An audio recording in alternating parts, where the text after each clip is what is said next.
I'm Yanely, also known as Miss Be Helpful, with another FinCap Friday brought to you by NGPF. A report from early 2023 showed that the number of people making car payments greater than $1,000 per month hit the highest point in a decade, with nearly 1 in 6 new car buyers paying this much or more. The report showed that a lot of millennials and Gen Zers skipped their car payment completely because of financial struggles. Some experts say that this is due to the wonky car market in general, because used cars were just as expensive, if not more expensive, than new cars in 2021 and much of 2022. And other experts say that this is all due to inflation and rising gas prices. Everything gets more expensive when inflation is higher. A record number of Americans became severely underwater or upside down on their car loans in early 2023. But what exactly does that mean?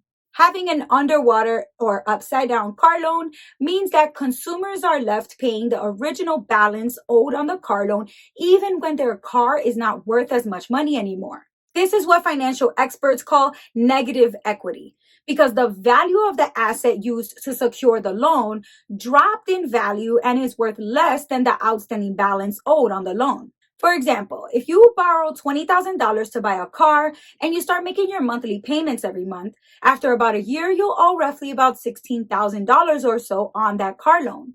But if the car itself dropped in value to about $15,000 or less, that would be really bad for you as a borrower. Because if you couldn't make your payments anymore, you might think to sell that car. Except you can't sell the car because then it wouldn't raise enough money for you to pay off the debt. This phenomenon is what leads to cars being repossessed. Car repossessions are when a lender takes back the car or repossesses the car and then auctions it off or sells it to someone else. Experts say that when there's a lot of increasing repossessions, it could be a sign that the economy may be nearing a recession. So what can you do to prevent yourself from being underwater or upside down with a car loan?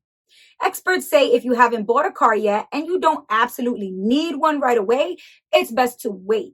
Interest rates may go down and car prices will eventually start trending downward as well, which will give you a better environment for buying or borrowing to buy a car.